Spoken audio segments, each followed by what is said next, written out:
Liar. Everywhere. On netrootsradio.com.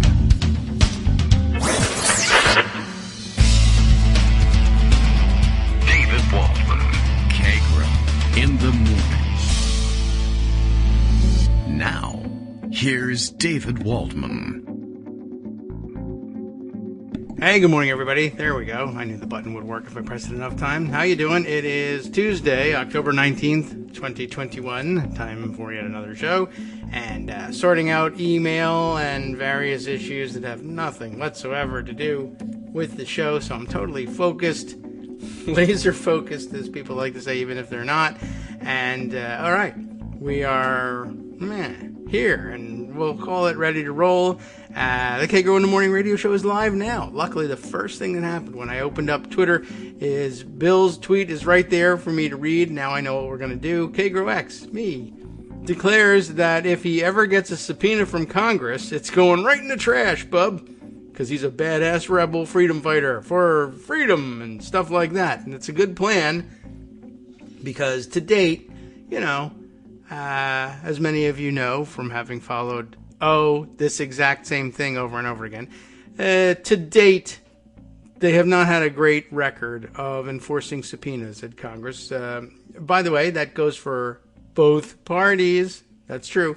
Both sides have had great difficulty in enforcing their subpoenas, although I will say to date, we've mostly been talking about enforcing subpoenas against then current executive branch officials. And we shouldn't lose sight of the fact that we are at the moment talking about enforcing a subpoena against Steve Bannon, who hasn't been an executive branch official for a very long time, and the president for whom he served in an executive branch position is no longer the president. And also that person led an insurrection against the United States government, and, you know, it makes for a bit of a difference when you're talking about weighing the factors in a court which might ordinarily entitle one to the protection of executive privilege. Apparently, Trump has actually, initiated a process through which he can make the assertion of executive privilege. He's filed suit and is suing to block the subpoenas. And, well, that's to be expected, I think. That's, the only play that he had in this. And anybody who didn't anticipate it coming, I think, was going into this with their eyes closed. Whether or not it will actually materially delay things, I'm not so sure. We'll see. And it'll be a big decision time over at the DOJ to decide whether or not to wait out his suit and any appeals that may stem from it, which I assume would be coming because there's a pretty good likelihood that he loses an initial expedited hearing over the ability the appropriateness of the executive privilege claim coming as it does from someone who's not the executive, and over the objections of the current executive who claims that he will be waiving that claim of privilege. Okay. So I think we kind of have the language right on that. It's a delicate situation to try and describe properly. But anyway, there you are. And that's where we stand. And now I'm trying to remember whether I actually have anything about it in pocket that's worth reading, but I don't think so. I think I've just been seeing tweets this morning and last night about this, the current situation. All right. Well, let's see. First of all, I want to try and get some of this other stuff off the screen that is irrelevant and move it aside so that we can pay closer attention to the things that are happening this morning. It is Tuesday, and so we expect to hear from Joan McCarter during our last segment. But, I'm just saying any sort of emergency could arise. There could be an insurrection that gets in her path, but I don't think so. Everything, appears to be on the level, a normal day otherwise. I'm always making excuses for it because I'm always worried that something really super important will come up and that she'll feel bad about not being able to come in. But I don't know. I should stop doing that because she usually makes space for us and just says, hold on a minute, guys.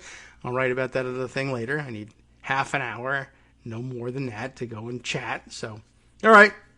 We figure that'll come through. Let's see. This morning's coverage of the subpoena situation comes from Kerry Elveld, who's written it up at the French page at the Daily Kos. So we'll be reading it in French. I don't know how that came out, but okay. Anyway, title of the piece sitting up at the top here. Might as well use it since it's staring me in the face. January 6th panel flat out rejects Bannon's bid to obstruct its inquiry as Trump files lawsuit.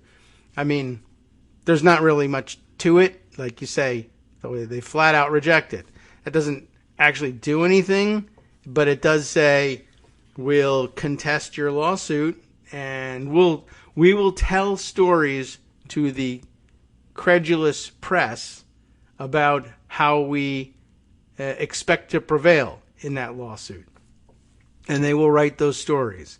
And that'll probably happen. They'll even get the cooperation of the working press in most cases. So, all right, let's see what Kerry has collected here. All signs still point in the direction of the House Select Committee investigating January 6th, voting to hold Donald Trump and former aide Steve Bannon in contempt for failing to comply with its subpoena. It says sort of it's one subpoena, like singular here. I don't know did they actually subpoena Trump himself as well? I guess I should catch up on the story. I've just been following the Steve Bannon angle on it. In a terse letter, and you hate to get a terse one, on Friday, the panel's chair, Benny Thompson of Mississippi, told Bannon's lawyer that his refusal to comply with the subpoena constitutes a violation of federal law, according to the Washington Post. I guess we can go and take a look at what they have of late on the subject. The January 6th panel is scheduled to meet Tuesday. Tuesday is today, in order to vote on and likely approve a contempt charge against Bannon, thereby sending the matter to a full House vote. Yeah, it's a plotting and deliberate process. We've been over that. And now the House may move on it relatively quickly. Once the committee has recommended it, it's entirely possible for the House, well, it would be possible for the House to take it up immediately or within the next couple of days to keep things moving along. If the House approves the charge, a criminal referral will be made to the Justice Department. Let's click on Read More here and see what else there is. Bannon's attorney, Robert Costello, maintains that his client was contacted by a lawyer for Donald Trump. And who knows whether that person really is a lawyer for Donald Trump or a lawyer at all. You never know with these guys. Who instructed them to ignore the committee's subpoena in accordance with Trump's executive privilege claim. In Thompson's response on Friday, he said Trump had made no such assertion of privilege to the panel, and that Trump's stated intention to make a claim that may or may not belong to him provides no legal basis for Bannon's refusal to comply. That's true, I guess. Last Thursday, Bannon skipped a scheduled deposition with the panel.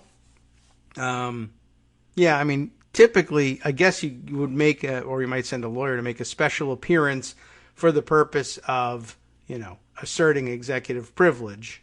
But I guess they didn't even bother with that. On Monday, yesterday, Trump filed a lawsuit in the D.C.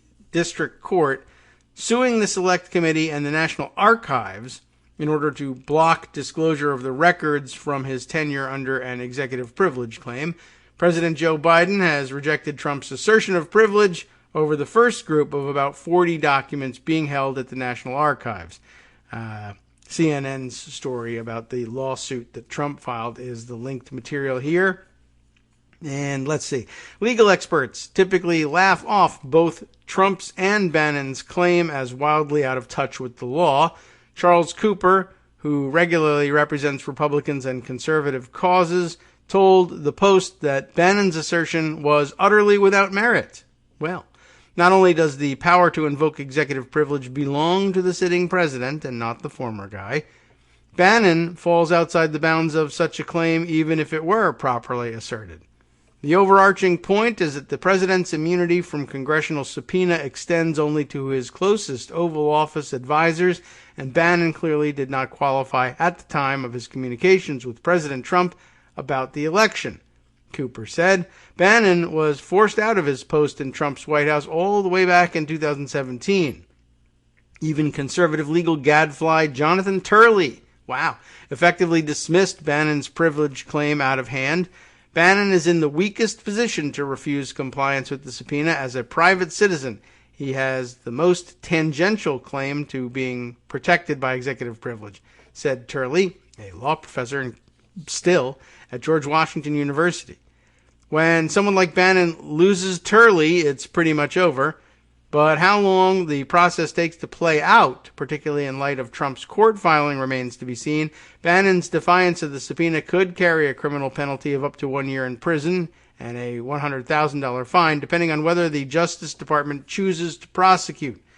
Among those keeping a close eye on Bannon's fate will be 3 other subpoenaed Trump allies who were actually serving in the administration at the time of the January 6th attack: former White House Chief of Staff Mark Meadows, former Deputy Chief of Staff Dan Scavino, and former National Security and Defense Department aide Kash Patel.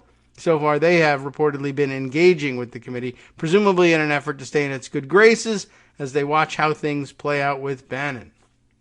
So that's the end of the write-up that Kerry has provided here. We could read some of the linked materials.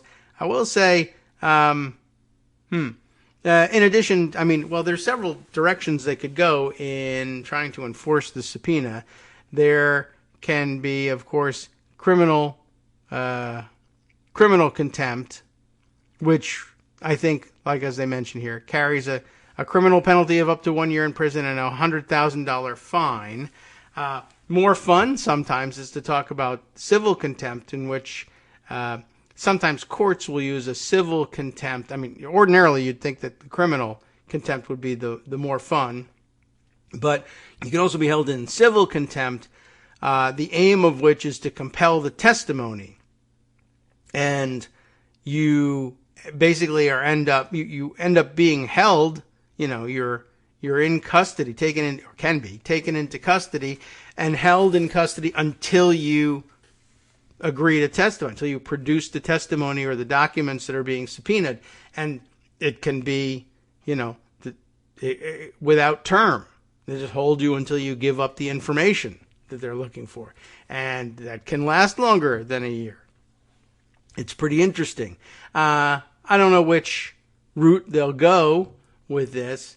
Everyone's talking about it in criminal terms. And it might be that they get the most out of it that way and just say, all right, well, Bannon sits in jail and has a fine and everybody sort of thinks of him as a criminal.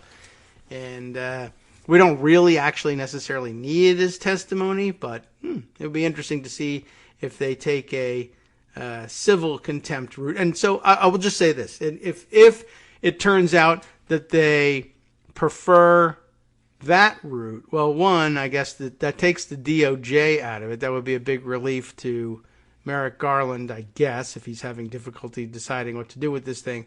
And it would sound like a big disappointment because it would be opting for something civil rather than criminal. But it is possible, like I said, that you could have him sitting in jail for far longer. Technically, anyway, it's theoretically possible under a civil complaint, a civil contempt charge, than on a criminal one. But unless they were going to do it as inherent civil contempt, which I don't even know if there has ever been a practice like that, then you still have to rely on an outside organization to handle it. The civil contempt is something that's handed down by courts of law, and you would have to rely on just this way. same thing too. Even with the criminal one, you'd have to rely on the DOJ to prosecute the case and the courts to enforce the penalty. So you're still relying on outside, organizations, outside other branches of government to do your work for you. But, I guess they could bring a civil contempt charge on behalf of the committee, and with a cooperative court, impose that civil penalty instead. I don't know if that's the route they're going to go. But I just thought I'd throw that out there. And then, of course, everyone remembers inherent contempt. It hasn't been exercised for, let's see, going on 100 years or so, or into the, late 80s and early 90s in terms of the age of the last active inherent contempt citation. And I don't know if I don't know if I know, or if there ever was any separation, or whether there was a difference. Did they have civil versus criminal inherent contempt or not? But it would make sense that they would. It just might not have been a practice in use for some time. Let's see. What else have we got here? There was the Washington Post article on this. January 6th committee lays out legal arguments against Bannon's subpoena defiance in a private letter to his attorney. I guess we could see whether there's any more detail in that than the brief analysis that we got either through Jonathan Turley and talking to him or the others. But I don't know. My guess is that it's just a wordier version of what we heard before, that it's just basically not Trump's privilege to exercise, and even if it were, it would be a tenuous exercise for somebody who's not a top advisor or even a, executive branch employee at all. All right, so maybe we'll just leave it. We can pass it around for reference and compare that and the CNN article on it and see if anybody... I think it's really just a matter of a difference in who they interviewed in order to get quotes on the record about this stuff. Okay, let's see. Many other fun stories to catch up on. Let's see. I got to take care of a piece of gun fail news before it fades from view. Just your typical thing, every day. South Carolina, 10-year-old finding a loaded gun in the house and accidentally killing a 4-year-old boy. These things happen, as SFDB frequently points out. And tragedy, of course. In fact, like last night, while running through the coronavirus numbers for the evening, I ran into, somebody, I guess, who's been hanging around and occasionally trolling the gun fail tag for the last couple of years, but I hadn't heard from them in a few years. Not directly, anyway. Not a particularly effective troll, but found it funny for some reason to jump into the COVID numbers threads and say, I see you've, shifted focus and you've drifted away from the guns. And then like 5 or 6 of those laughing until you're crying emojis. And I guess that they thought that was really hilarious, that I was no longer focusing as much on gun fail and instead focusing on COVID fail. But I don't know why that would tickle them that way.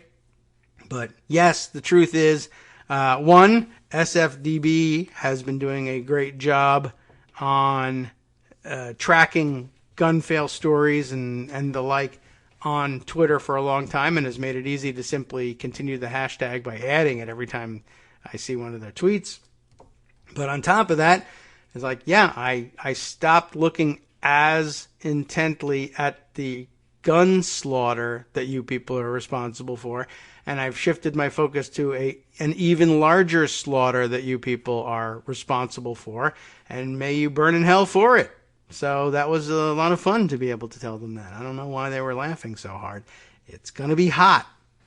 That's all I can tell you. Especially if you think it's so hilarious that I have my choice of Republican-sponsored genocides to choose from in focusing from one day to the next. Anyway, not my problem. Laughing face emoji. All right, what other things do we have to share here in Pocket? There's been a couple of things waiting for our notice. How about something from out to the west? South Dakota spotted a tweet that raised an eyebrow. Let's see, whose tweet was this? It led me to this story. Jeremy Fugelberg, let's guess at that for the pronunciation. A blue checkmarked type of fellow, the South Dakota bureau chief for, what is this stuff he's bureau chief for? I don't know. Bureau chief and regional health correspondent for Forum Comco. I guess that's his outlet. But let's see, covering all sorts of, the South Dakota beat. There's not much that I think you would not ordinarily guess is on the South Dakota beat. COVID, Nome, cannabis law. So that's of some interest. What is Forum Comco? The Forum Communications Company. Easy enough to figure out. Newspaper and media company. Anyway, let's jump back because his tweet was of interest. This caught my eye. Came along with a picture, of course, from KELO in Sioux Falls. And his summary of what's going on. So apparently, South Dakota Senate Majority Leader Gary Kammack, I guess is how you would read that, Cammack, was, arrested. Okay, South Dakota Senate Majority Leader arrested, then released from jail during the first week of the legislative session. And we're just finding out about it. We don't know what happened. The case remains under seal. All of these are little bullet points in this first incredulous tweet. And like I said, linked to KELO. So we'll read that story. But there is another couple of tweets in the thread here. He says, to be clear, this was during the 2020 session. Interesting. And Kammack was named majority leader in 2021. So he was arrested back in 2020. We're only finding out about it now. And subsequent to his arrest, he was named majority leader. So, I don't know. That's an even weirder thing. I guess at first you thought, well, it's weird that the majority leader would be arrested and released and no one would hear about it. Well, he wasn't the majority leader yet. But then it's also just as weird to say, so they said, oh, the arrested guy, we should make him the majority leader. And I feel like maybe that's, not a great idea for them. But it is South Dakota. Let's see. A third tweet says, oh, don't forget, Majority Leader Kammack is a 2021 inductee into the South Dakota Hall of Fame. One of 10 people inducted. Ceremony is next spring, if you want to reserve tickets. Now's the time, I guess. You never know whether they're going to run out of seats at an induction ceremony for the South Dakota Hall of Fame. Also relevant to this thread, let's see, he says relevant to this thread, and I'm not clear whether he means this is the charge on which he was arrested and released, because we originally said we didn't know what happened. Is this that much later than his first tweet? No, same day. So maybe this is another charge that he had already been in trouble for. A first offense DUI.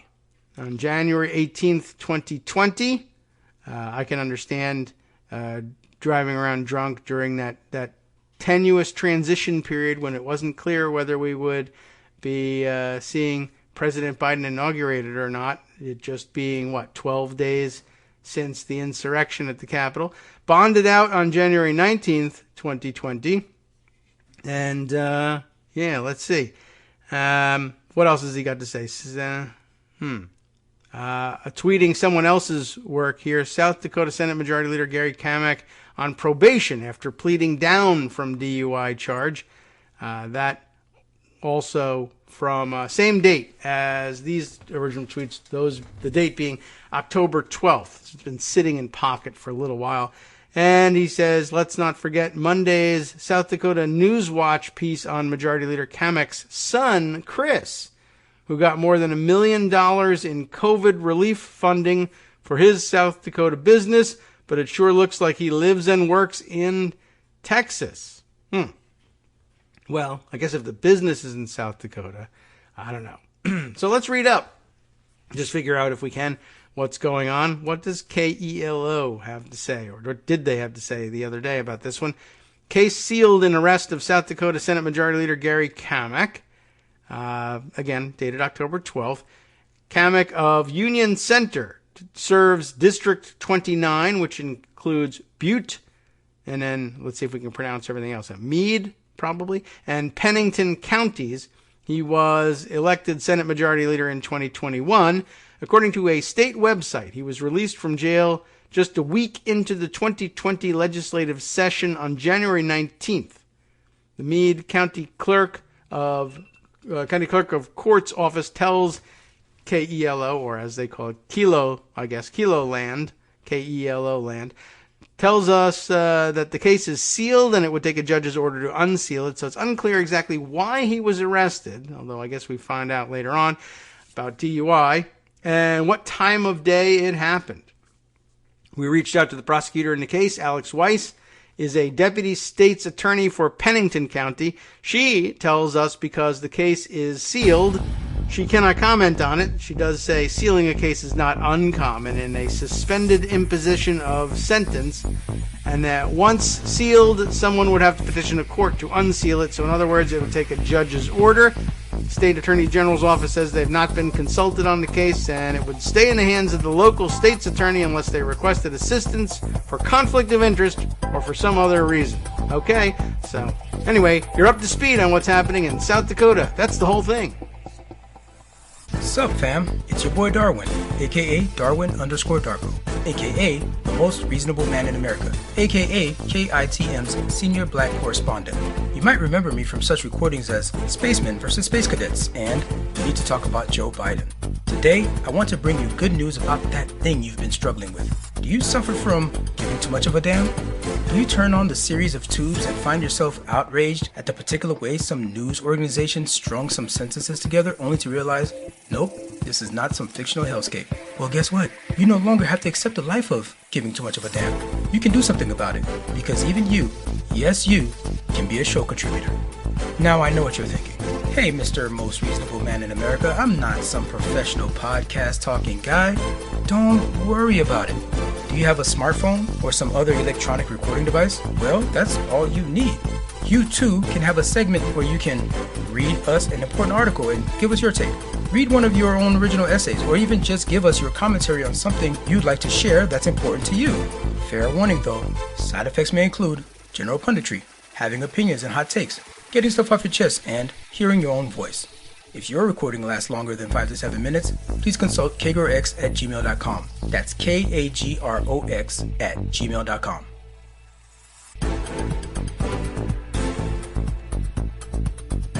All right, welcome back now to the Kagro in the Morning Show here on Netroots Radio. I mean, I don't know what to say. There's not that much to the story that we would ordinarily spend that much time on it. I mean, you know, these things happen from time to time. It's not good. It's in South Dakota. We don't normally pay that much attention to what's going on there unless I guess it's at the gubernatorial level. But there is some more information, and then, of course, a reminder or two that we can drop in this. There's another piece in that thread from the Dakota Free Press, and this has slightly more information. Corey Allen Heidelberger reporting this on, is this from the 5th? So it's a little earlier dated here. But South Dakota Senate Majority Leader on probation, so we're learning a little bit more, on probation after pleading down from DUI charge. When the legislature convenes for its 2 special sessions in November, boy, those are some special sessions, 2 of them, expect Senate Majority Leader Gary Lynn Kamek to be driving extra carefully. I hope so. According to South Dakota court records, he's on probation until after Christmas for careless driving, a misdemeanor charge he pled down to on June 29th after being arrested for driving under the influence on January 18th, 2020. All right. Okay. I'm sorry. And now I'm thinking about it. If it was January 18th, 2020, that would have been right in the middle of Trump's term. So he doesn't even have the excuse of driving around drunk because of tensions about the peaceful transfer of power. That wasn't for another year. Okay. But this year, he's actually appeared in court over it. Okay. So let's see. I guess the court record is on display in this. It doesn't tell us a great deal about it. But yes, arrested in January of 2020 and released right away, and I guess has now adjudicated his case here in 2021. The court record lists the DUI arrest date as Saturday, January 18th, 2020. The arrest took place after the first week of the 2020 session. None of CAMEC's 3 committees had met yet, and on Friday, January 17th, the Senate convened at 9 a.m. for all of 9 minutes, with 15 of its 35 members absent. Okay?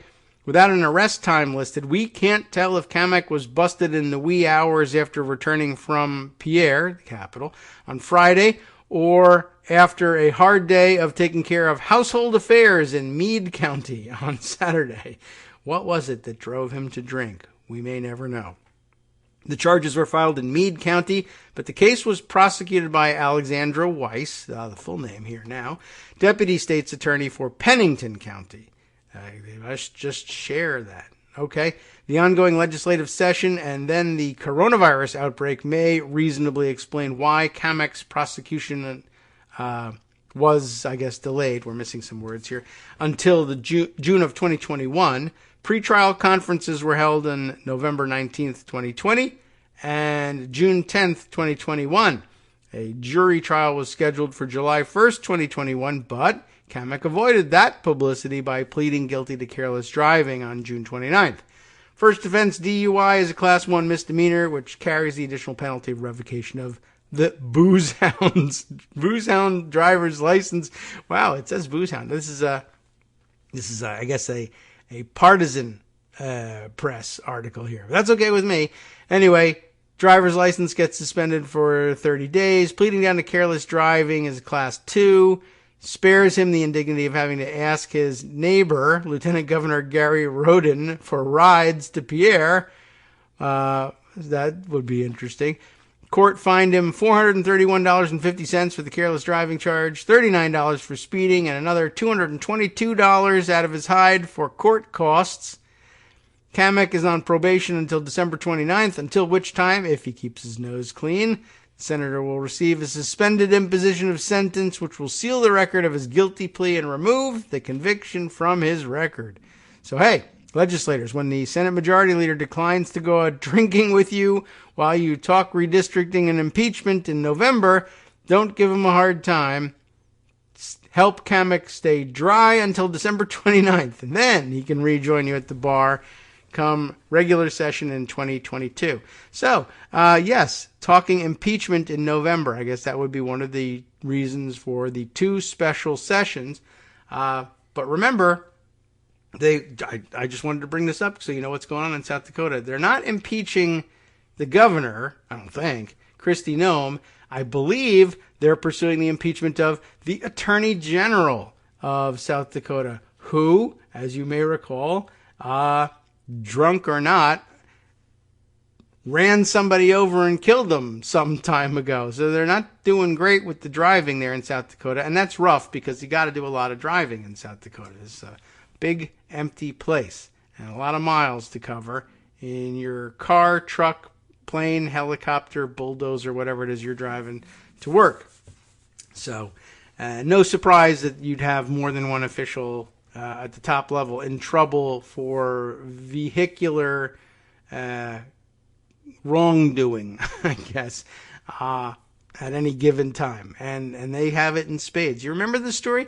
We mentioned it on the air, and there's this really weird dynamic because I guess Noem, not a fan of this attorney general, maybe for other reasons also, but very badly wants him out of office, and the two of them are at each other's throats, except I guess Noam has the upper hand, not having been charged with vehicular homicide anytime recently. But, that will, I guess, you'll hear more about it as her name gets bandied about with greater frequency as a presidential prospect. Based on nothing, but, that's the way it goes in those sweepstakes. And for now, I think Trump dominates the field, ridiculously enough, so completely that she's, I guess, probably just trying to keep her name in the mix for 2028 at this point. Anyway, just thought I would make mention of that to you. Let's see. There are a couple of other fun stories sitting in pocket that we might want to share with you. Let's see. There was why did I put this one aside? For some reason, this one must have come recommended to me. A New York Times piece from October 13th. A guest opinion essay from James Curry and Francis Lee. James M. Curry and Francis E. Lee. Professors Curry and Lee are the authors of The Limits of Party, Congress and Lawmaking in a Polarized Era. And they have this piece to share under the title of There's a Curse in Washington, and the party in control can't seem to shake it. And now, let's see if we can remind myself of why this was so interesting to me. I've completely forgotten, but it's sitting here. It must be here for a reason. And we are having difficulties with this polarized era. Despite party control of Congress and the presidency, it's good. Bad news for Democrats piece. Democrats are still struggling to enact their agenda. The ballyhooed bipartisan infrastructure deal, BID as we still say, is stuck in the House, and the sweeping $3.5 trillion reconciliation package has been the source of bitter disputes among party members. The Biden administration set out with hopes for big, bold change. Transformational was the word in the winter and into spring, but in autumn, disarray is ubiquitous. Hooray. We are not surprised that one-party control has not enabled Democrats to swiftly or easily move their agenda. Yes, now I remember the interest in this piece. Our research shows that parties with unified control, that's plural, this happens to Republicans too, parties with unified control in Washington routinely fail to enact many of their highest priorities. They are typically forced to accept significant compromises to pass any of their agenda items. This is kind of interesting because it's not what you would typically guess as a casual observer or even a close observer of politics in Washington.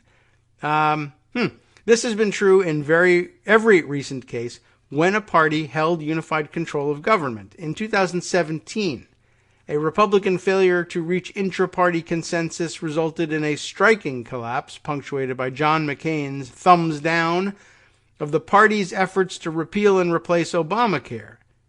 Later that year, Republican leaders had to scale back their visions for tax reform to pass the Tax Cuts and Jobs Act.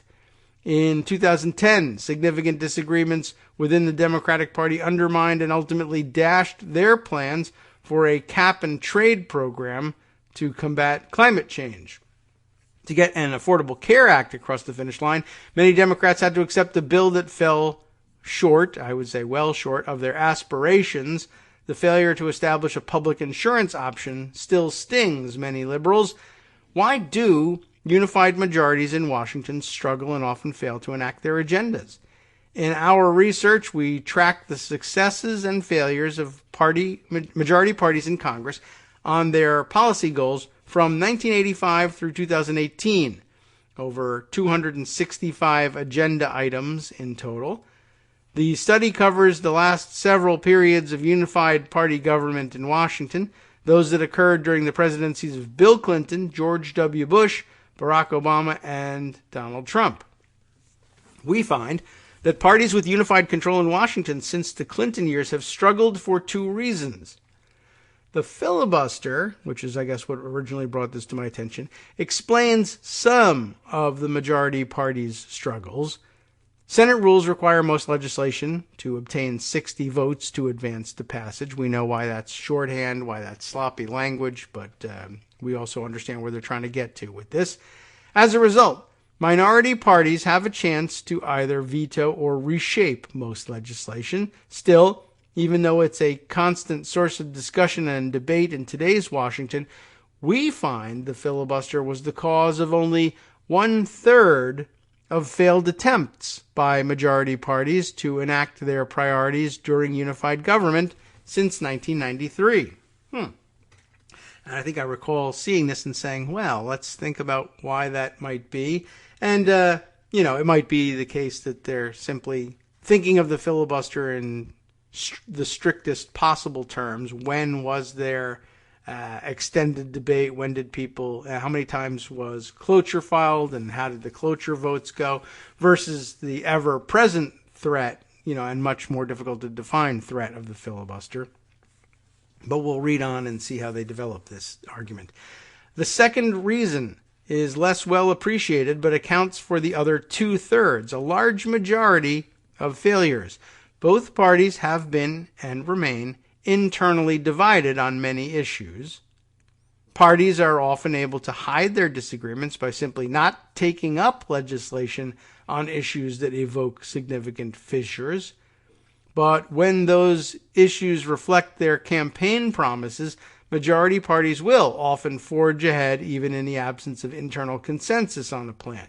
That's got to be true. You certainly find it on things like, Medicare for all or other similar solutions, or even on, a frontal assault on a Green New Deal type thing. Well, you had divisions over that. So this seems true, right?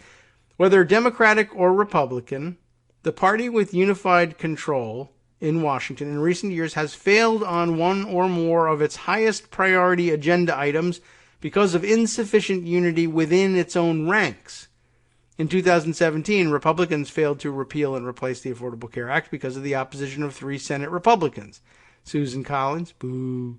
Lisa Murkowski, small boo. And Mr. McCain, small boo on him too there. Maybe even bigger, actually. But whatever. We don't have to deal with him anymore.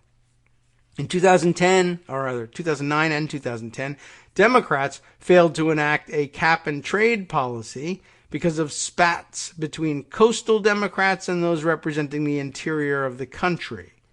In 2005, Republicans failed to reform Social Security, despite President Bush making it his top domestic legislative priority because of a lack of consensus in the party about how to proceed. In Mr. Clinton's first term, Democrats were never able to unify behind a single plan to enact comprehensive health care reform, despite relatively large majorities in both chambers. What Democrats are trying to do with their Build Back Better effort today is even more difficult than usual.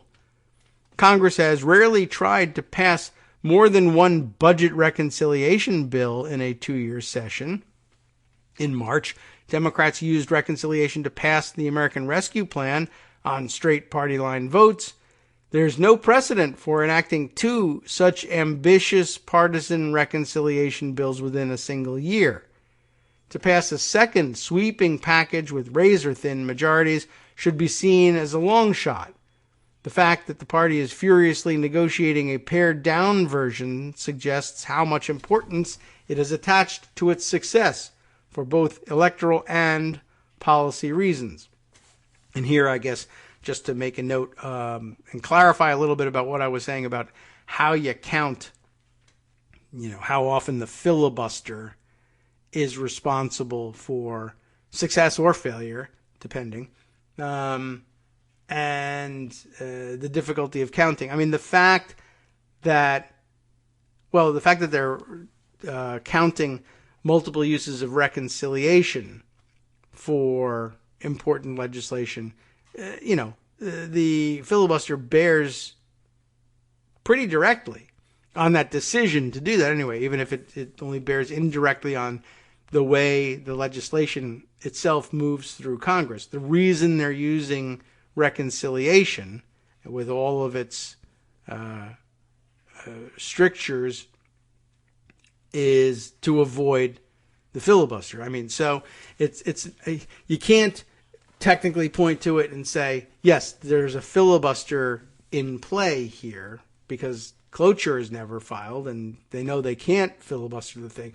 But the reason that they're working with, for instance, a 10-year budget window and all of the restrictions of the Byrd rule is so that they don't have to deal with the filibuster. The reason they're putting themselves through this particular ringer is the existence of the filibuster, even if it doesn't bear directly on what's going on, and probably wouldn't be counted as an instance in which the filibuster is influencing what's going on. Parties campaign, I'll return to the article here, parties campaign on ambitious policy proposals, but it's much easier to agree to a campaign plank than to rally behind specific legislation. The devil is in the details. If Democrats somehow avoid large-scale agenda failure and pass both the bipartisan infrastructure bill and the sweeping reconciliation bill, they will have done something rare. They will have outdone all their recent predecessors who had single-party control of national government. That's actually the end of the piece there. And, it certainly lays out long odds. But it does, I think, accurately describe, in the end, where we are and how you should think of the accomplishment if they are, in fact, able to push both of these pieces of legislation across the finish line. It will have looked like months and months of Dems in disarray and what a huge disappointment, and we didn't get this and we didn't get that, and we won't have. I mean, it's no joke. That stuff will be missing from the bills, in all likelihood. But and there will be arguments over whether or not we should be eliminating the filibuster in order to get them. But they do make a good point here that this has become par for the course. Maybe that might itself be an argument against the filibuster, even though they only blame 1/3 of those policy failures on the filibuster itself. The fact that a lot of good policy proposals are left behind on the cutting room floor, as it were, thanks to the Byrd rule and the difficulty of navigating the reconciliation environment.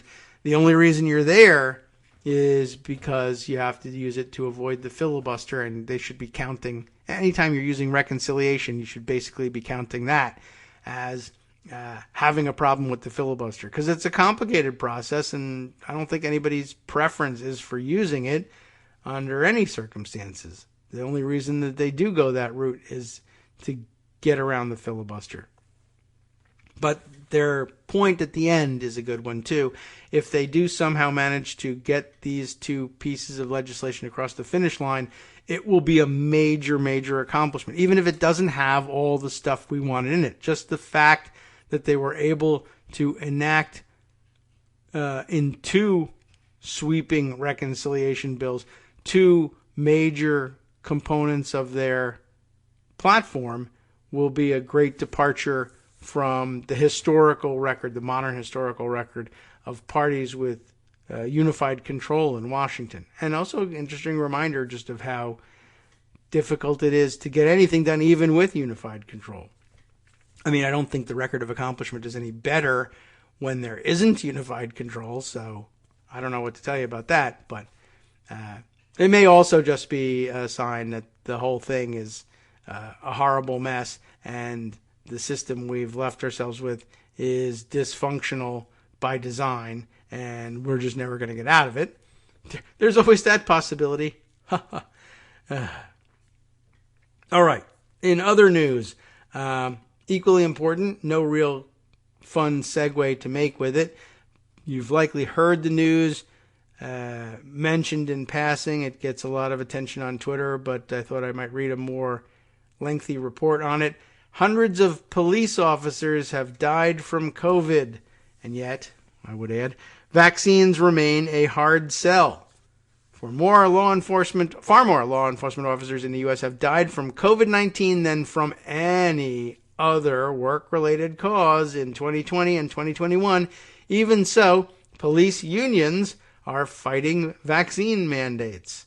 What a surprise. And it's weird. and it's hard to understand. And it's been the case for a while that police unions have insisted on emphasizing shootings as a particularly unique danger and one of the leading risks to police officers, although it hasn't been the leading risk for some time, which is good. But yeah, for all the campaigning that they do about how they risk their lives every day due to the number of guns on the street, and then do nothing to actually help lobby to change the law so that number might be reduced. They also do nothing to help themselves on the COVID front, and that's a far greater danger to them. I just find that baffling. Not sure how I can explain it. Mitch Smith wrote this piece up for the New York Times, dated October 12th, date-lined, interestingly enough, Baker, Louisiana. Let's find out why we're starting in Baker.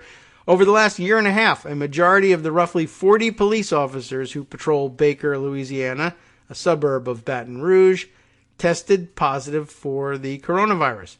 All of them recovered and went back to work until Lieutenant DeMarcus Dunn got sick. Lieutenant Dunn, a 36-year-old shift supervisor who coached youth sports and once chased down someone who fled the police station after being arrested, died from COVID-19 on August 13th. His wedding had been scheduled for the next day. Chief Carl K. Dunn, I guess they are... okay, it says right here. Chief Carl K. Dunn said he had assumed that the lieutenant, a distant relative, was vaccinated, but thought it would be inappropriate to ask. It was not until after the death, the chief said, that he was told Lieutenant Dunn had not gotten a shot. For some others in the department who had been resisting vaccination, it was a turning point. And that's good news. They were like, oh, look, wait a minute, Chief Dunn recalled last month. Those are the ones that started getting it after DeMarcus left us. Well, I don't know what they were waiting for, but I guess now we do know what they were doing. They're waiting for one of them to die before they actually believed that there was a danger. More than 460 American law enforcement officers have died from COVID-19 infections tied to their work since the start of the pandemic, according to the Officer Down Memorial page, making the coronavirus by far the most common cause of duty-related deaths in 2020 and 21. More than 4 times as many officers have died from COVID-19 as from gunfire in that period. There is no comprehensive accounting of how many American police officers have been sickened by the virus, but departments across the country have reported large outbreaks in the ranks. And, 460 officers dead. Like, every time one of them is shot, we're handing out, more and different kinds of ballistic vests and armored vehicles and robot, machinery of some kind, and the shields and the riot gear and all the things that we give to police and all the equipment and all the extra steps we take to protect them in so many other ways. And amazingly, they're like, oh no, this vaccination. No. That one we're afraid of. Not the tanks, not the robots, not the armed drones. This is too weird for us. A vaccination. And, for all the times we hear about police officers and how they fear for their lives and what sorts of activity that justifies, I find it incredible that none of them have, well, not none of them, but so many of them have refused to fear for their lives with good reason during a pandemic that's killing hundreds of them. But now they don't fear for their lives. I guess that's a improvement, but we can't stop them from fearing for their lives over everything else. All right. While the virus has ravaged policing, persuading officers to take a vaccine has often been a struggle, even though the shots have proven to be largely effective in preventing severe disease and death. Some elected officials say police officers have a higher responsibility to get vaccinated because they're regularly interacting with members of the public, and could unknowingly spread the virus. The debate echoes concerns from earlier in the pandemic when police officers in some cities resisted wearing masks in public. Yet, as more departments in recent weeks have considered requiring members to be vaccinated, officers and their unions have loudly pushed back, in some cases threatening resignations or flooding systems with requests for exemptions. In San Jose, California, city leaders decided, just as a vaccine mandate was taking effect, to allow unvaccinated officers to remain employed through the end of the year with incremental discipline and testing requirements. Mayor Sam Liccardo of San Jose said he wanted to keep as many police officers as possible on the job, understandable, but worried about the public health risks of having unvaccinated officers on the streets. It's a huge challenge, and I think mayors throughout the country are balancing the safety imperatives of responding to 911 calls against the safety imperatives of having a vaccinated workforce, Mr. Liccardo said. But the officers have leverage. Many police departments have an abundance of job openings and a dearth of qualified applicants. And city leaders say they do not want to risk a mass departure of officers at a time when homicides have surged nationally. If you decide to move forward with mandating this vaccine, the loss of officers is on you. Well, I'll take it. And I guess I will have to take it because this comment comes from Josh Carter, an officer in Leesburg, Virginia, which is right here in Loudoun County, the county seat, as a matter of fact. He said this at a recent meeting where town council members considered a vaccine mandate for municipal workers and decided not to vote on it that day. He said, "I'm going to come back and ask you what your plan is to keep my family and my neighbors safe with little to no officers patrolling our streets or our schools," Mr. Carter told the council. I'll tell you what my plan is. You and your family will probably just get sick and die before you need the police to respond to your home.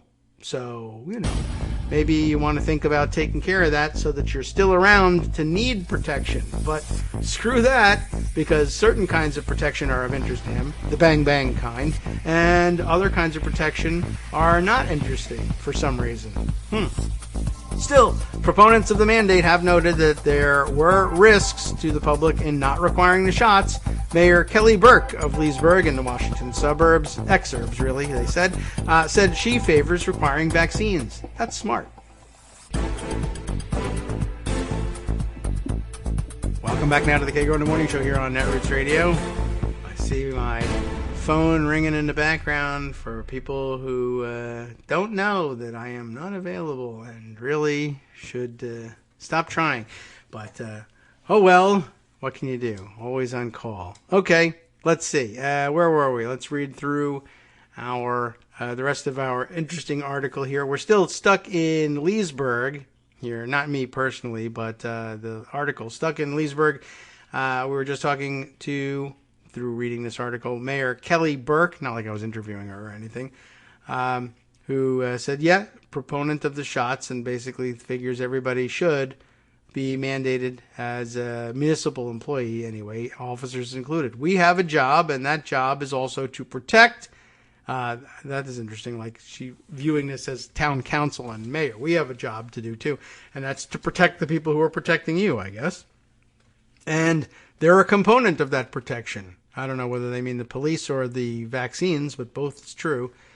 Burke, a Democrat, said of the town's police force, okay, that's the answer. They're a component of that protection. I think everybody knows that.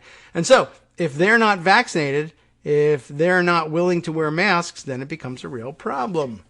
Workplace vaccine mandates became more common as the Delta variant sent cases soaring, and as President Biden announced plans to require vaccination or frequent testing at large employers. Mandates have succeeded in driving up vaccination rates at healthcare companies, airlines, and other businesses, and relatively small numbers of workers have left their jobs over the issue. And we keep noting for you when we have numbers available just how small those figures really are and what sort of percentage of the workforce they represent. Health departments generally do not publish vaccination data by occupation, but some cities have released figures showing that police department employees have been vaccinated at lower rates than most other government workers and at lower rates than the general public. In Los Angeles, where vaccines are required for city workers, more than 2,600 employees of the police department said they intended to seek a religious exemption because nobody's more religious than the cops. They're constantly praying. Though almost all major denominations, religious denominations, support vaccines. So we didn't know, but as it turns out, all the cops are, I don't know what would be. They're all Scientologists, or they're all Christian Scientists, all of a sudden. 2,600 of them. Law enforcement and union officials cited disinformation, misleading claims by prominent conservatives, and distrust in how vaccines were developed as reasons that some officers had resisted getting shots. Many other Americans cite the same factors. Very interesting, by the way. Don't ever tell a cop that, he's not, maybe he wasn't really scared for his life, or he shouldn't have done this, that, or the other thing, because it's almost always a don't tell me how to do my job situation. But not so for epidemiologists and virologists, I guess. Cops will tell you how to do your job. I distrust the vaccine development process because of my background in epidemiology. I took it in, alongside my criminal justice program. And I really know what I'm talking about. But some officials theorized that the daily dangers of police work may also make an invisible virus seem less of a hazard, and vaccination less high a priority for the police. Whereas, the invisible threat of MS-13, which may or may not actually be in their community. In LA, I assume they get a chance to deal with that every once in a while, but they're usually into imaginary threats. They're out there patrolling because the Antifa buses are coming to burn down a backwoods outpost in the Pacific Northwest. That imaginary threat they take very seriously. The one that's killed 750,000 Americans, whatever. I don't have a great deal of sympathy, quite honestly. What can I tell you? All right, let's see. Sheriff John Mina of Orange County, Florida, said that officers deal with violent criminals all the time, carrying guns, and I think they think that may be more of a threat. Well, it might be, but for the effing facts, not that you would pay any attention to them, but 460 officers down in 2 years of pandemic, far and away more than the criminals carrying guns. I mean, they might think that might be more of a threat, but guess the F what? It isn't. Thank you, Sheriff Mina, for your comment. Now, can I talk to him like that? Probably not. I'm not going to get that opportunity. Sheriff Mina, who is vaccinated, that's good news, brought in a doctor to answer deputies' questions about the vaccine. So maybe my anger is misplaced on Sheriff Mina here. But I guess that maybe Sheriff Mina needs to tell his officers that. That he might be able to get away with. Someone can finally talk to the cops this way. But I guess he's not doing it. Whatever. He's a better workplace administrator than I am. So Mina is vaccinated. We can't really say this about him necessarily. It's about others who are resisting the vaccine. And by the way, oh my fucking God, get the fucking vaccine already, you fucking fucks. Yeah, right. That last one is officers. It's not you effing Fs, it's you effing officers. We bleeped it for no reason. Sheriff Mina, who is vaccinated, brought in a doctor to answer deputies' questions about the vaccines and offered 3 days off to those who got shots. Although we did recently read that the reward system, I don't know, maybe we didn't read it on the air, but I saw somewhere that the idea of offering bribes, essentially, whether it was free donuts, days off, entry in a lottery, whatever, if you got the shot, didn't work nearly as well as mandates did. But the last time the department checked, about 45% of employees who responded to a survey were still not vaccinated. Why don't they club them over the head and pepper spray them in the eyes? That might work. Sheriff Mina said he opposed mandates. Well, that's wrong. Because, again, maybe I'm back to yelling at Sheriff Mina here. Well, maybe they think that the criminals carrying guns is maybe more of a threat. Well, fact, sir, it is not. And further, you oppose mandates and you instead prefer offering 3 days off. That doesn't effing work either. Not just for you, but for anybody. And the fact is staring you in the face. 3 days off for nothing, for getting a shot, and still 45% of your employees won't do it. What does that tell you about mandates versus the dumb thing you're doing? I mean, I would have tried it early on too. You tried the persuasion. That's fine. I was for the lotteries. I thought, hey, that's clever. It might actually work. And it got some people to get the shot, right? But now we know the carrot hasn't worked. It's time for the stick. And you know what? Those guys all have sticks. So we should get to using them. We don't want them to go to waste. Anyway, so Sheriff Mina opposed mandates, worries that requiring a shot could cause an exodus to agencies in neighboring communities, but not his. He won't say that about his people, but I believe all those neighboring communities probably believe that about their people too. And when push comes to shove, they don't leave.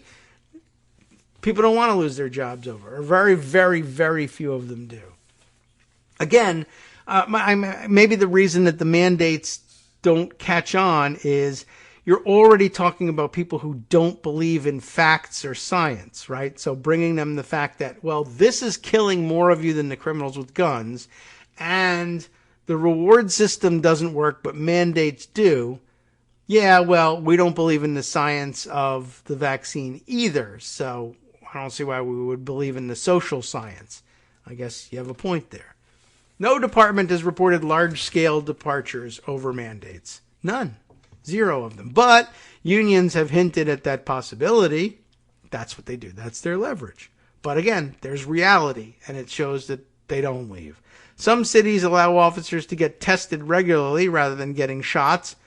We should spread rumors that after your 5th test, you start to have permanent health damage from it. You know, why not? They believe everything. Anyway, and then you can avoid that, and the damage is worse than getting the shot, which is no damage whatsoever, but they still haven't let that sink in. Anyway, unions constantly hinting at the possibility of mass departures. Some cities allow officers to get tested.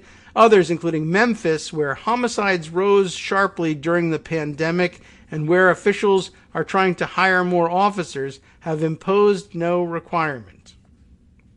Interesting, though, that homicides are rising sharply, even though Memphis has not lost any of its officers, not just because they are, in fact, in many other jurisdictions responding to mandates and not leaving, but they haven't even threatened them with the mandate, and they still have no control over the homicide rate. So I don't know. Maybe there's just no correspondence whatsoever between keeping members on your force and the homicide rate. That could be true. Anyway, it is nearly impossible to work from home or maintain social distance as a police officer. In most cases, I would say yes. And at least 125 law enforcement officers have died from COVID-19 since the start of August, according to the Officer Down Memorial page, which I thought they already cited, but they now remind us is a nonprofit group that tracks line-of-duty deaths and has not yet counted Lieutenant Dunn's death, but a different interval in counting the deaths here. What did they say? 460 since the beginning. 125, since the start of August. I don't think you're going to see numbers like that for any other cause, despite their panic about being, the target of criminals with guns. Several of the most recent deaths have been reported in young officers. Freddie Castro, 23, of the Overland Park, Kansas Police.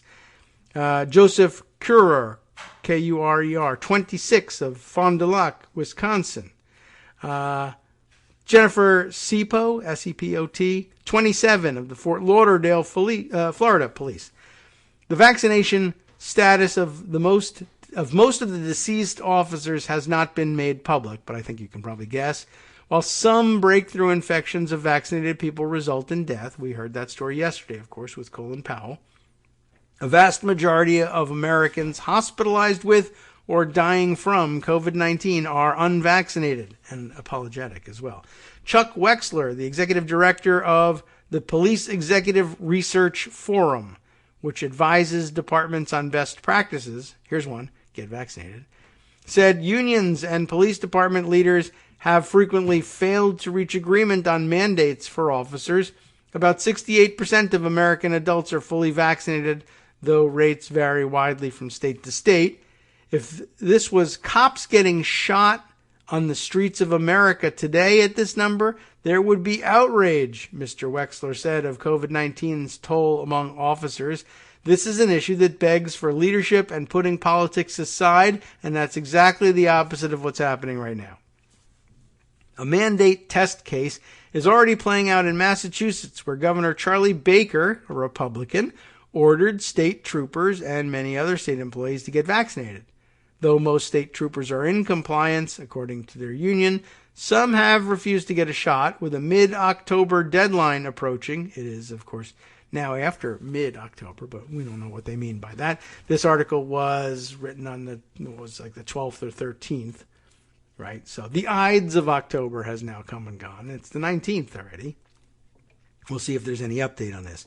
Michael Cherven, Cherven, president of the State Police Association of Massachusetts, which represents rank-and-file officers, said he believed that dozens of troopers might leave their jobs over the issue. We went through the middle of the pandemic working day in and day out, Mr. Cherven said.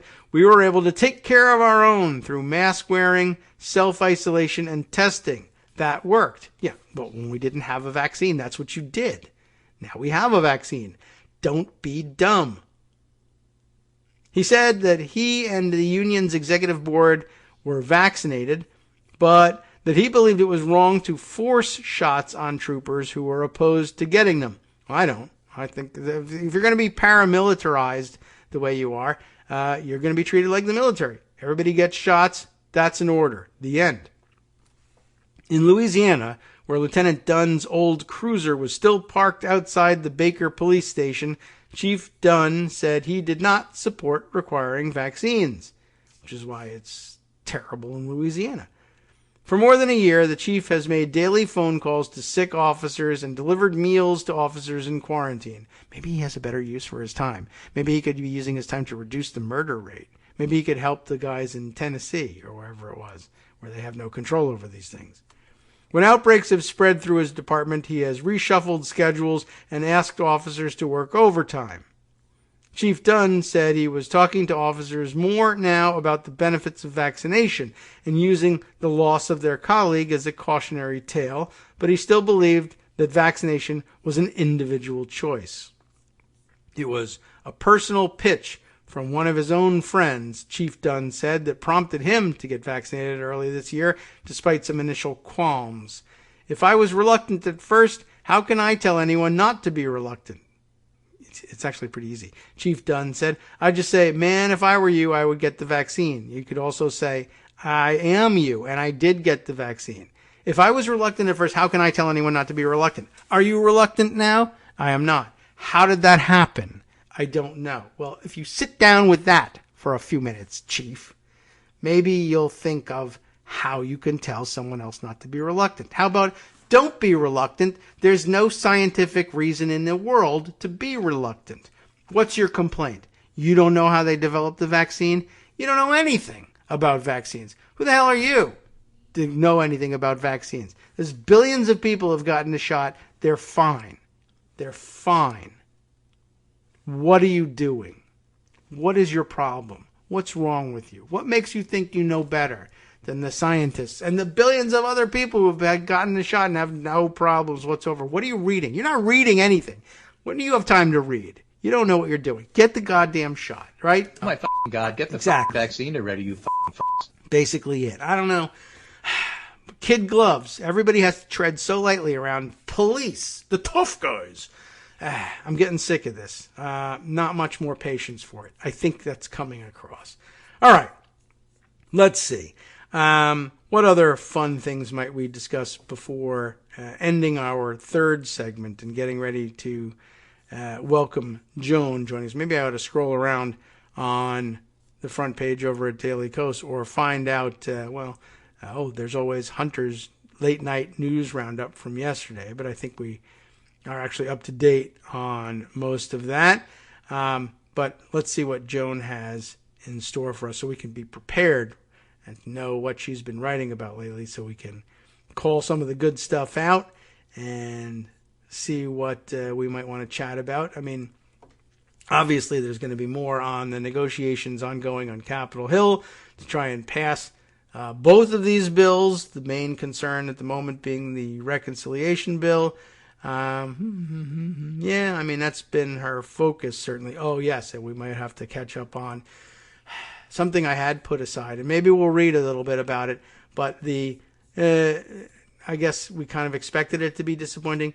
Disappointing results of the relatively stupid idea of having a blue ribbon panel discussing whether or not there ought to be major reforms to the federal courts, including possibly the expansion of the Supreme Court. A CBS News article that I had put aside from a few days ago, October 14th, it was last updated, will give us the background on that. And then, of course, then we'll be better positioned to discuss it with Joe. Biden's Supreme Court Commission has finished its work. This was from the 14th when they said they had neared end of their reviews of court packing, term limits, the issue of the shadow docket. And guess what? When they first released this piece, they thought, and they were probably right, progressives may be disappointed. But, you know, that's what we do professionally. We're disappointed. Bo Erickson, Melissa Quinn, Ed O'Keefe reporting this piece. Like I said, last updated on the 14th. I don't know if it was originally published that day or earlier, but maybe the update is, oh yeah, they're finished. And now you are disappointed. Should there be more than 9 Supreme Court justices? Term limits for justices rather than lifetime appointments. In April, President Biden established a commission to study these and other potential changes to the High Court. And on Thursday, a panel made public its discussion materials examining the possible reforms. The draft comes as the Supreme Court is under heightened political scrutiny and has begun a term filled with divisive issues, including abortion, the Second Amendment, and religious liberty.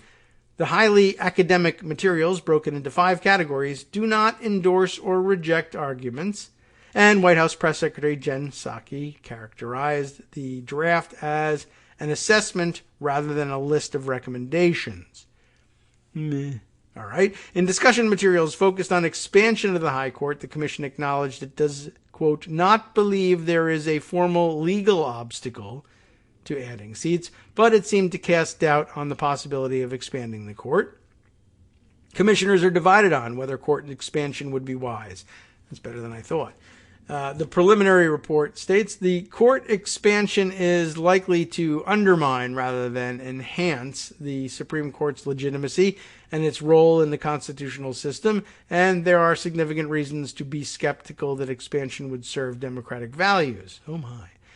On the issue of imposing term limits for justices, though, members of the commission appeared more open to the idea, writing, term limits, quote, may help strike a more appropriate balance, unquote, between judicial independence and long-term responsiveness to the judiciary to the people.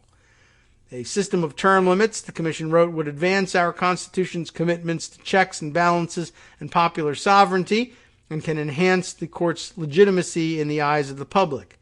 The commission also wrote a code of ethics for the High Court, adopted internally or imposed by Congress, would bring it... Oh, I'm sorry. I thought that I was right. I was like, did they really write a code of ethics? No. They wrote that a code of ethics, should there be one, would bring the court into line with lower federal courts and demonstrate its dedication to an ethical culture.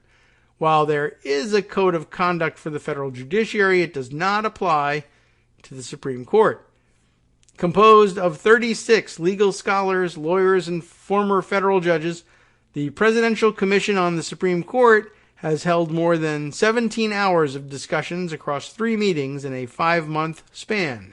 The commission will convene Friday, I guess that would have been last Friday, to deliberate on the 5-chapter report before a final meeting on the final, I guess some punctuation problems here.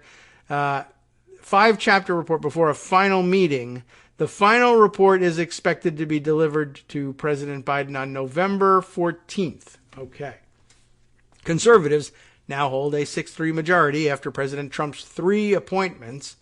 For progressive groups that have been pushing for significant changes to the court, the commission's findings may be a letdown as Commission co-chair Cristina Rodriguez declared at its first public meeting in May that we're not charged with making specific recommendations to the president, but rather we are to provide an evaluation of the merits and legality of particular reform proposals being debated today, many of which have historical antecedents.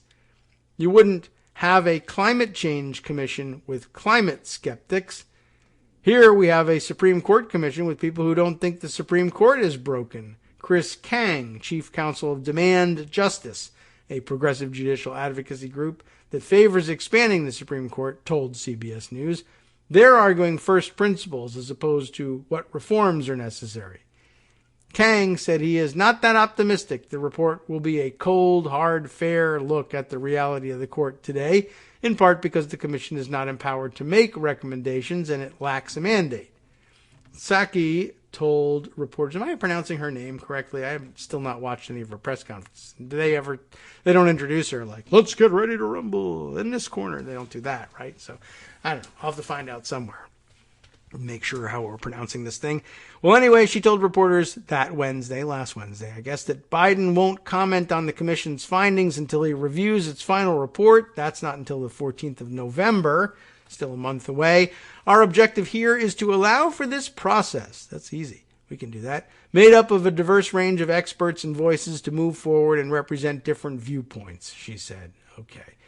The path for many of the proposed changes to the Supreme Court will run through Congress, though the slim Democratic majorities in the House and Senate make it unlikely legislative proposals, namely one that adds justices, would pass. Here are the top reforms debated before Mr. Biden's commission. And right off the bat, sort of a slanted view of things, court packing, but I'm not afraid of the term. Anyway, the commission reviewed calls by progressives to expand the current size of the Supreme Court. This is an effort backed by some Democrats who want to counteract Republicans' obstruction of Obama Supreme Court appointee Merrick Garland's nomination process, and afterward, the GOP's swift confirmation of 3 conservative justices during Mr. Trump's presidency. The commission arranged a separate 16-person committee of Supreme Court lawyers and former solicitors general who collectively have argued more than 400 cases before the High Court to share their views on the proposals for major changes to the court. I did see some people saying, and perhaps it was hindsight, but I don't think so. I think they anticipated this result. But again, you're talking about practitioners who are still in many cases before the Supreme Court. And, how free are they to criticize the workings of the court before which they're still practicing? That might have been a problem. Anyway, this group, as it happens, unanimously opposed proposals to enlarge the court because increasing the number of justices represents an escalation of the problem, not the solution. And a larger bench could make arguments less productive, deliberations more difficult, and yield even more opinions with less clarity in the law. Maureen Mahoney, the committee co-chair and a partner at Latham and Watkins, told the commission, expanding the court would lead to further partisan, poisonous mutual acrimony. Stanford law professor Michael McConnell told the commission in June. I don't think there's any doubt that it would be viewed, rightly or wrongly, I think rightly, by all Republicans as an illegitimate move, a manipulation and an abuse of power and an attempt to undermine our constitutional system. I suspect that the public would come around to that point of view as well. However, others advocated expanding the court. Chris Kang of Demand Justice told the commission, the size of the court has been changed 7 times before, and this is the constitutional response to a political court. And it is the only way to restore balance and provide relief right away. When the Supreme Court was established in 1790, there were 6 justices, 1 chief and 5 associate justices.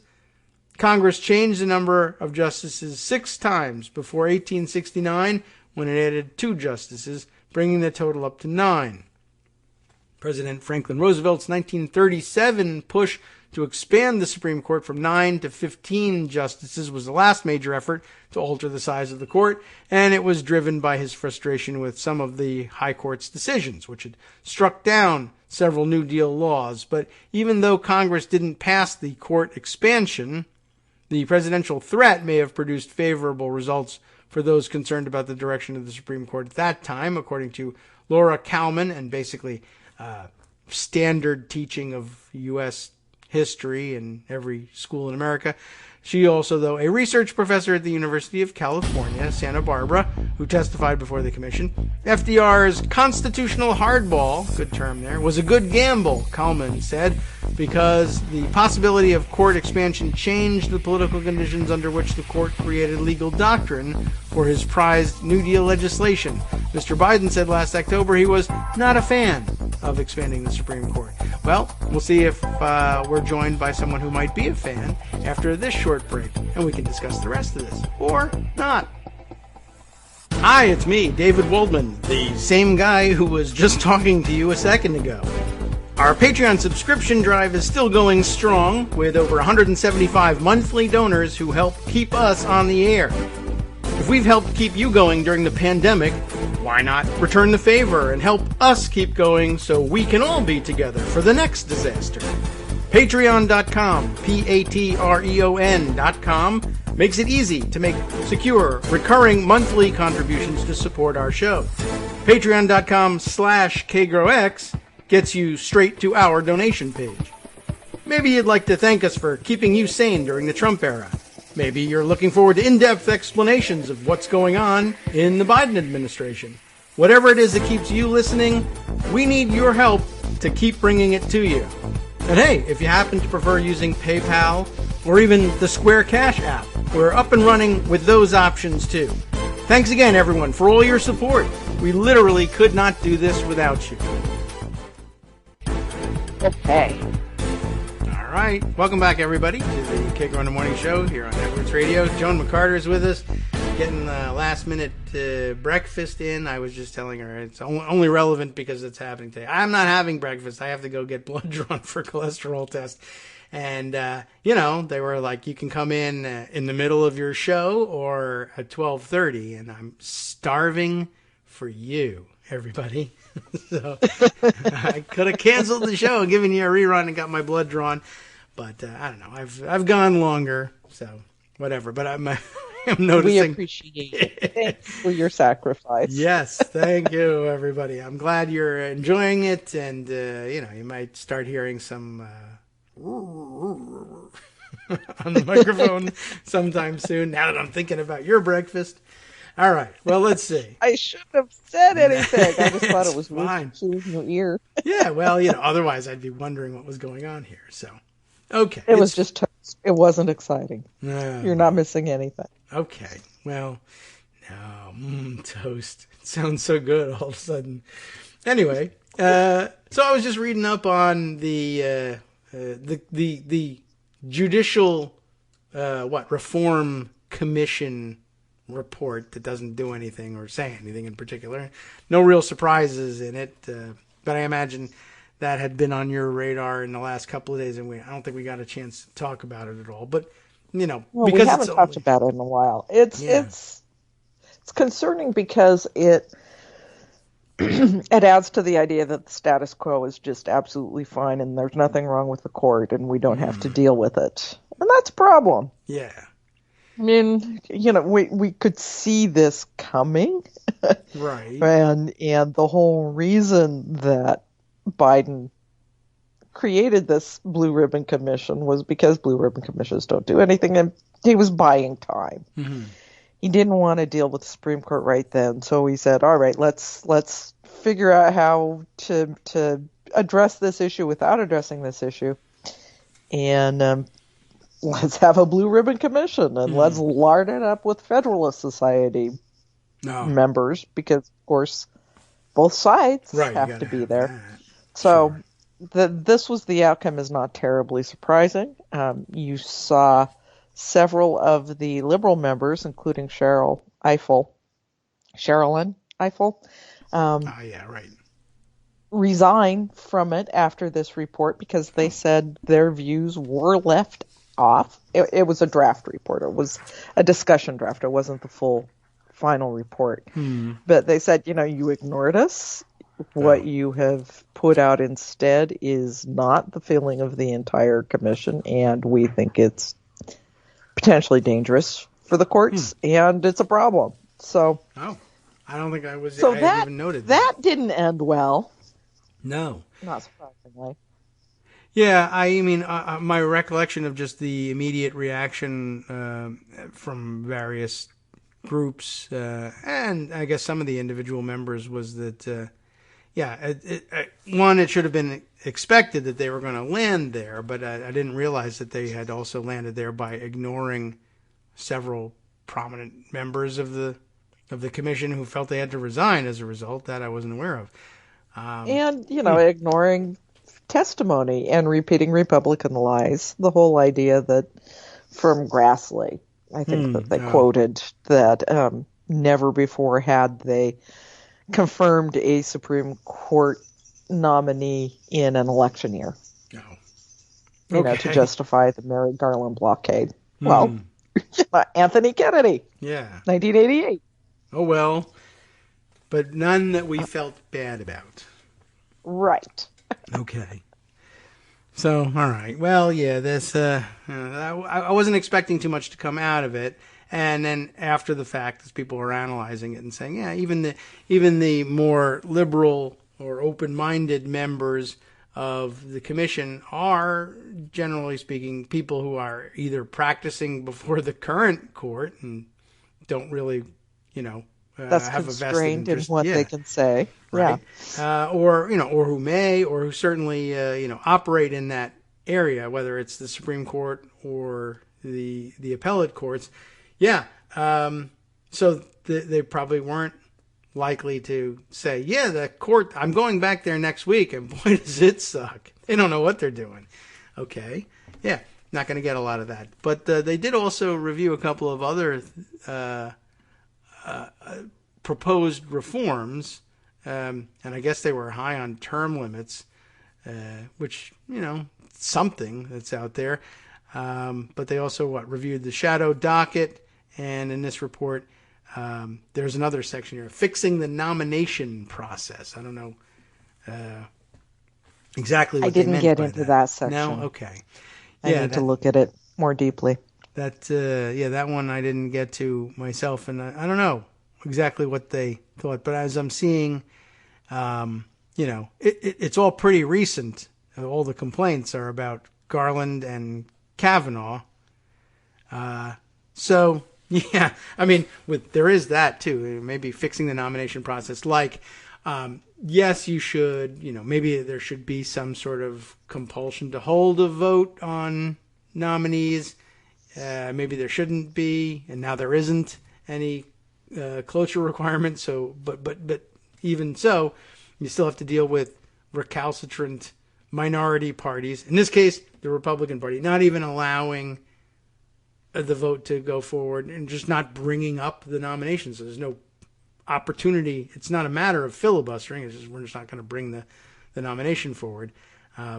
And also maybe suggesting if we ever ask for a FBI background check of a potential, of a nominee for the Supreme Court, you should actually do that investigation. Yeah, it actually gets done. Right. That might be a good reform. Yeah. So that'll be a complaint too. Is Senate reform that this Blue Ribbon Commission is not going to be able to do anything about. Point. Yeah. That's really they can legitimately say that's outside of their mandate, I suppose. But they could comment. It would be good for the Supreme Court if you actually vetted people properly or investigated them when you said you were investigating them, held votes. It would be good. And how do you say to the Senate, this is what you have to do if you're an outside commission? How do you say, make this happen? Right. Then they because it's the Senate. Right. They were ignoring it when the President of the United States said, this is my nominee for the Supreme Court. They ignored that. You can ignore your commission. So, all right. Well, we weren't expecting too much from them, but I thought I'd bring it up.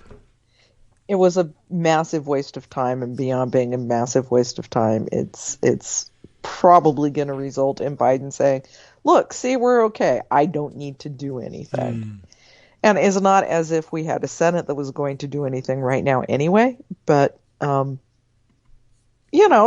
possibly with a president who was a little bit more proactive on the issue, the Senate would do something.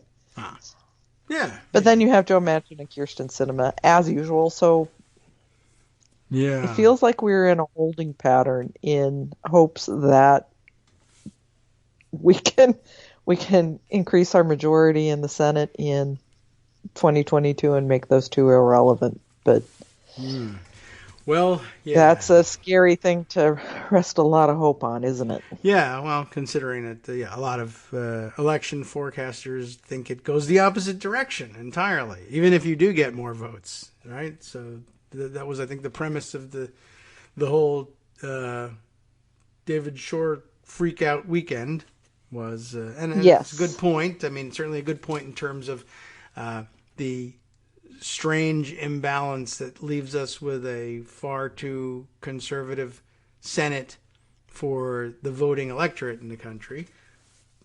Beyond that, how to approach it politically, well, okay, plenty of room for disagreement there, perhaps.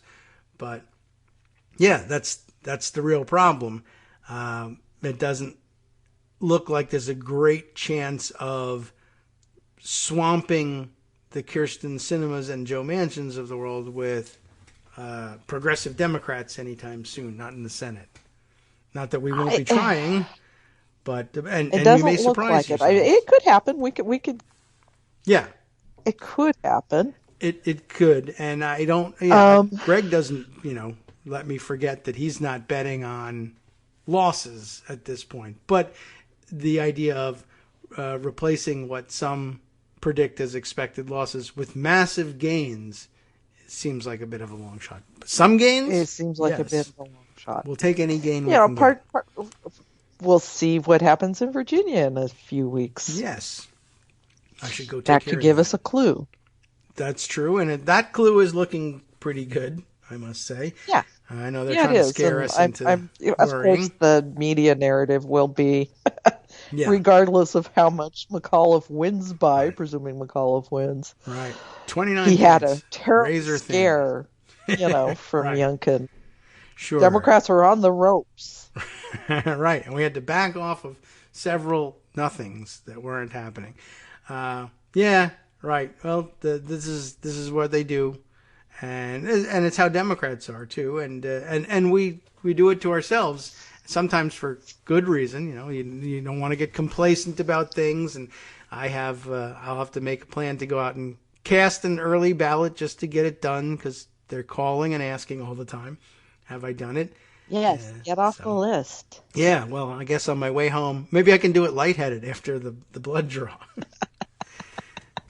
Take a granola bar with you. Yeah, all right, so I'll have a light snack afterwards. They should have that at the polls. That would attract more voters, something to eat after a feeding program along with it. But the local early voting is open now, so if you too are listening in Virginia, maybe you want to do that this afternoon as well. I no longer have to go to the county seat to cast that ballot, as I had to do for the first couple weeks of it. But I brought my son in, so before he went back to school for fall break, so he got to vote. But it wasn't me giving him the ride, so I didn't get to vote. So next, good for you. Yeah. Good for you. And talking about the Supreme Court, it is kind of important right now. To make sure you have a Democratic governor in Virginia. Yep. To make sure that the Democrats control Virginia because, abortion rights are very much on the line everywhere. And Virginia has done very well with its unified control. If the Supreme Court decides that Roe v. Wade is gone, it's going to be up to your governor and your legislature or assembly. What do they call it there? Yes, Assembly and the House of Delegates, the lower house. And so, we call it, I guess, the General Assembly is what they call the legislature. So, and one of the articles I was reading earlier was about some academic articles about the surprising lack of success record of success for either party in unified control in Washington, having both houses of Congress and the White House, and that it results in a lot less legislative success than you might otherwise think. But here at the state level in Virginia, they've been remarkably aggressive, the Democrats, in having one control of the legislature and holding the governor's office. They've done some great things in a very short amount of time. And so it'll also be a test of the theory of if you press the issues straight out of the box and be aggressive and progressive, that voters will perhaps reward you for that in the next election, as opposed to approaching everything with caution and looking to somehow peel away Republican votes. That's a very good point, because they have been aggressively progressive on immigration, on LGBTQ rights, on abortion, on everything, voting rights. That's a good point. So one that you're not going to hear from the traditional media, should they keep control of the whole state. Right. That they did it because of progressive gains. And I've got to say, last time around, McAuliffe was far more progressive and far stronger than I anticipated he would be. Yeah. I mean, he doesn't sell himself that way. But in a way, it's not unlike Biden, I guess, in the way that he read the room pretty well and has figured out, okay, well, ordinarily I consider myself perhaps a little bit more conservative, or people perhaps think of me that way. But he's been sort of a mainline Dem, DNC Dem, and he was. Yeah. But no, he was great first time around. Northam, after a few bobbles. Yes.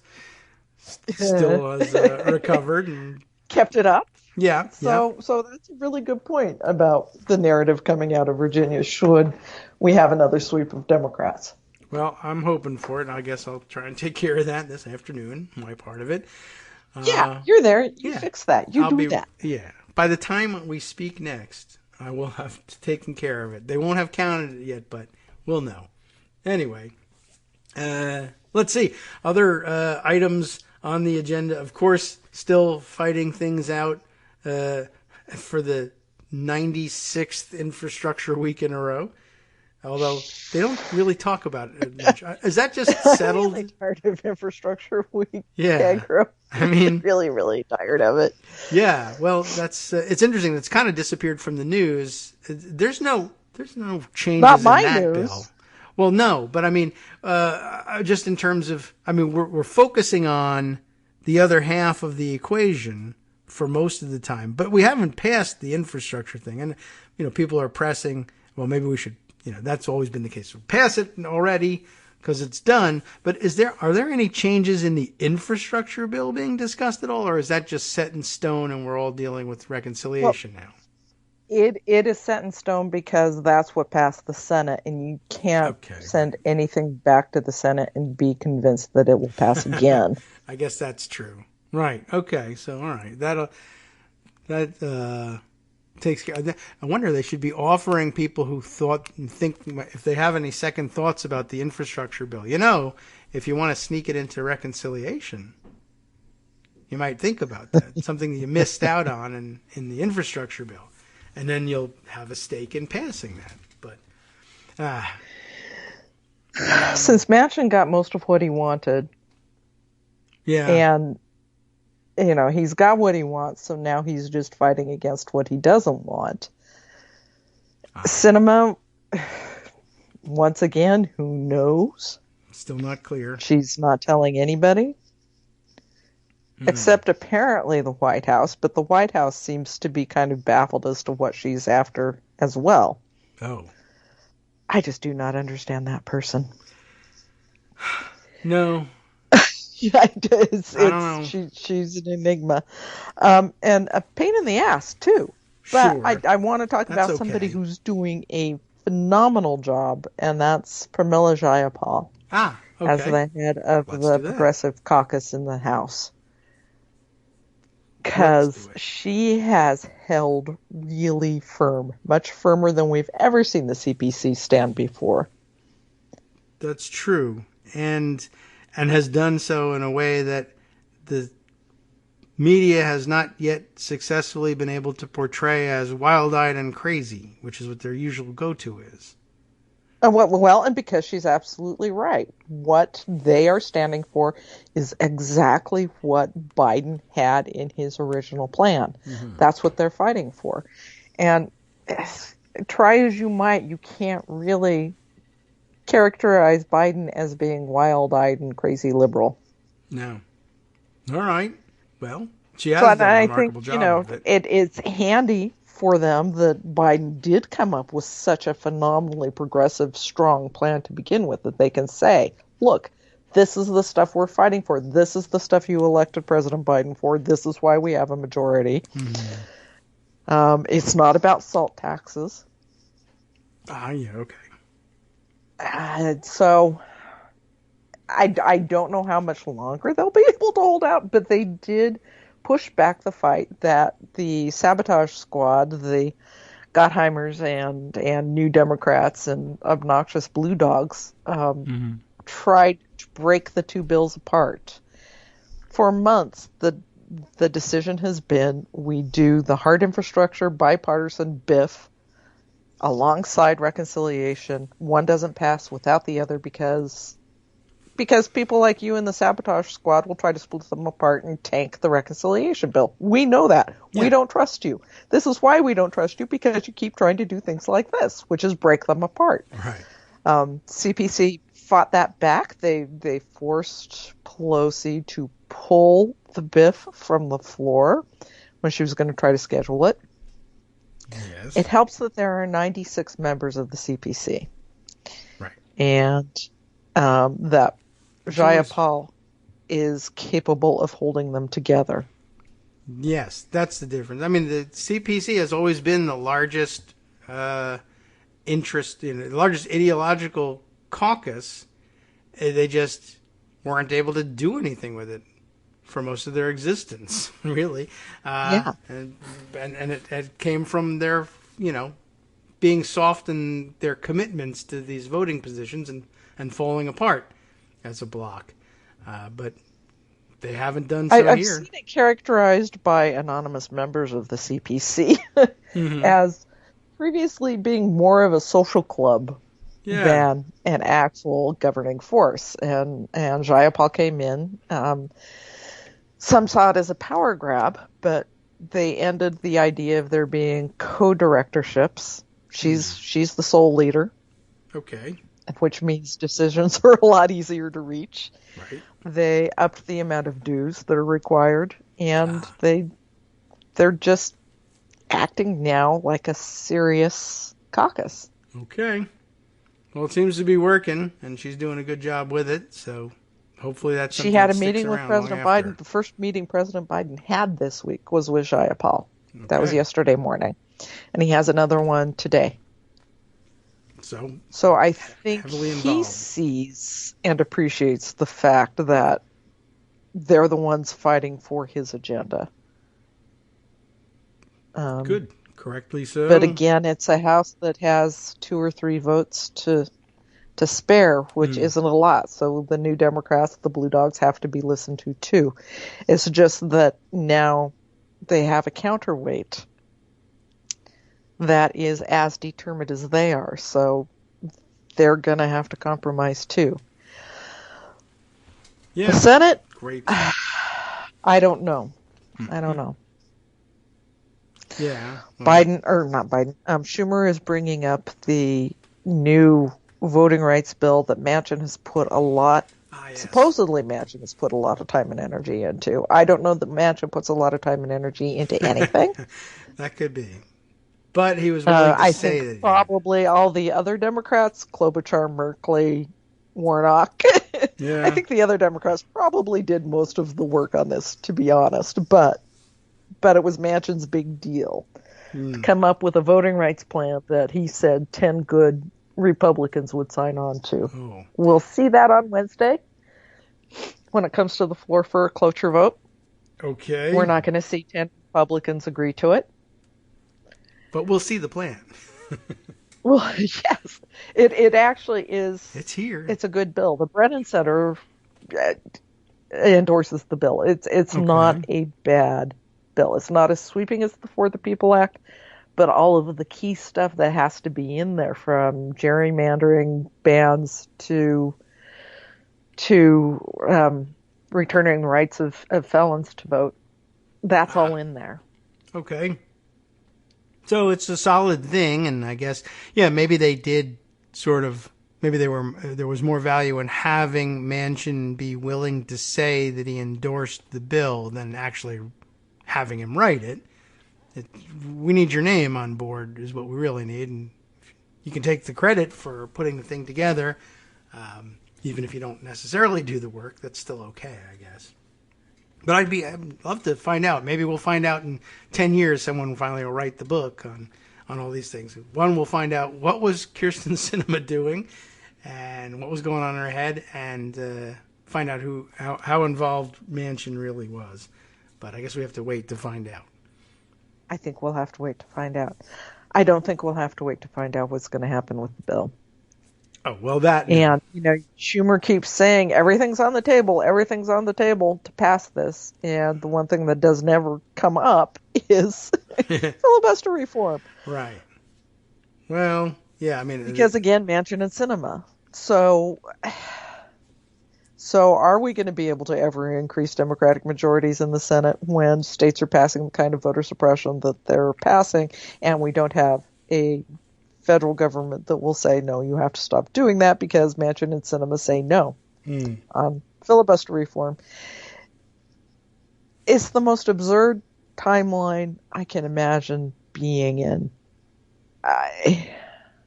It's hard to believe that they don't see the looming threat for themselves, but I don't know. Or maybe... Or they don't care, or they don't plan on sticking around in the Senate, so... Well, maybe. Which I think is... I can't read Sinema's mind, but it is looking a lot like, to me, either she is setting herself up to run as an independent, or she's setting herself up to make some bank after her term. She'll retire and go on and be a lobbyist and make as much money as she possibly can.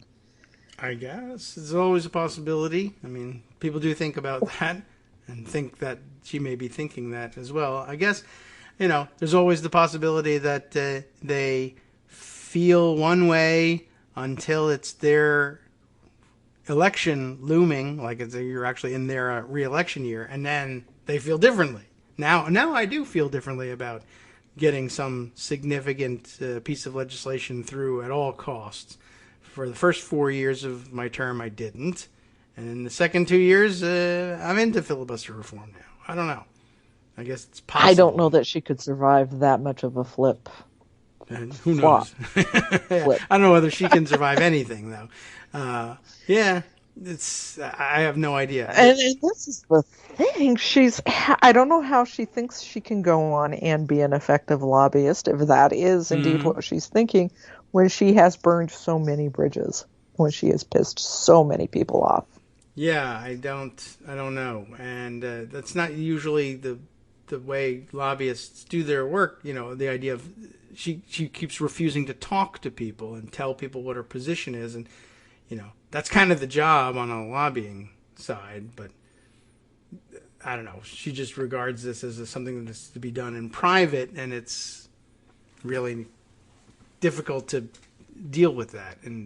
It's very difficult to deal with that, and I think she's building up a lot of resentment within her own caucus. You see it coming out still anonymously, but from the White House, from Senate Democrats, from House Democrats. Everybody's saying we don't know what in the hell she wants because she won't say anything. She brushes us off. She says she's only talking to Biden. She refuses to talk to Pelosi or Schumer. She won't tell anybody what she wants. The White House says she's not telling us. I don't see how she salvages any kind of career out of this because she's just making herself toxic. I don't know. Yeah, it's a total mystery. It may be a fascinating one to unravel one day when she's not in our hair anymore. But somehow I don't think she's going to come out of this being called the Maverick, and that's what she wants. So we'll see.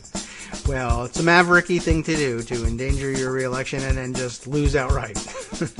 No one ever tries to do that, do they? Okay. Well, anyway. We're going to see Arizona for cinema pretty soon, I'm sure. I guess so. Yeah.